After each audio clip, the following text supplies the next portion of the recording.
mabilis na takbo ng panahon at kabi-kabilang hamon ng buhay, hindi makakaila na stress ang isa sa mga pinakakaraniwang karanasan na kinaharap ng bawat isa sa atin. Kaya sa araw na ito, ating alamin kung paano ba haharapin at ima-manage ang stress, hindi lamang para makaraos sa araw-araw, kundi para mamuhay na may mas malusog na pag-iisip at mas matatag na pananaw sa buhay. Narito ang Health News si Sigrid Casaniega.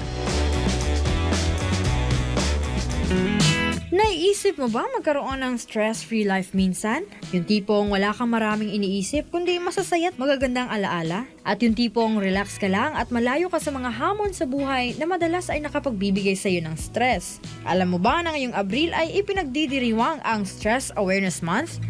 So ngayong araw na ito ay ating tatalakayin ang tungkol sa stress at kung paano natin mahahandle ang mga ito. Ayon sa mga eksperto, ang stress ay bahagi naman ng normal na buhay. Wala naman sigurong tao ang walang stress o hindi na-i-stress sa buhay. Sa gitna ba naman ng mga pang-araw-araw na hamon, deadlines at walang katapusang obligasyon, hindi talaga maiiwasan na mapagod at ma-stress, pero dapat ay huwag pa ring baliwalain ang ating mental health dahil kapag ito'y lumala at hindi nakakayanan, nako, maaring humantong ito sa seryosong epekto, hindi lang sa isipan kundi pati na rin sa ating katawan dahil halos lahat ng sakit ay nagmumula sa stress. Kaya naman, narito ang ating mga pwedeng gawin para kung hindi man mawala ang stress na nararamdaman natin ay maibsan o makontrol ito kahit papaano.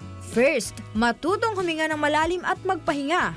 Next, makipag-usap sa pamilya, kaibigan o sa isang profesional kung kinakailangan. Mahalaga ang pagkakaroon ng support system dahil malaki ang tulong ng pakikipag-usap sa pamilya, mga kaibigan o sa isang profesional para maibsan ang bigat ng kalooban. Isa rin sa mga mabisang paraan ang paglalaan ng oras para sa sarili. Ang simpleng paglalakad, pakikinig ng musika o pagninilay ay makatutulong para mapanatili ang balanseng pag-iisip. Maganda rin na manalangin at magpasalamat sa mga bagay na natatanggap natin sa araw-araw, tulad ng ating buhay, mga pagpapala, malaki man o maliit, na siyang nagpapagaan din ng ating kalooban at nakababawas talaga sa stress na nararamdaman. Hindi man natin tuluyang maiwasan ng stress, pero sa tamang kaalaman at takpang, maaari natin itong malampasan at mamuhay ng mas masaya at mas malusog. So when life gives you lemons, make a lemonade, o diba? Kailangan lang din natin na maging positibo sa buhay para kahit ano pa mang pagsubok o hirap ang ating naranasan ay makakayanan natin ito. Kaya laban lang tayong lahat. At ito ang ating health news sa araw na ito. Ako si Sigrid Casaniega, ang inyong citizen correspondent na nag-uulat para sa Diyos at sa Pilipinas nating mahal.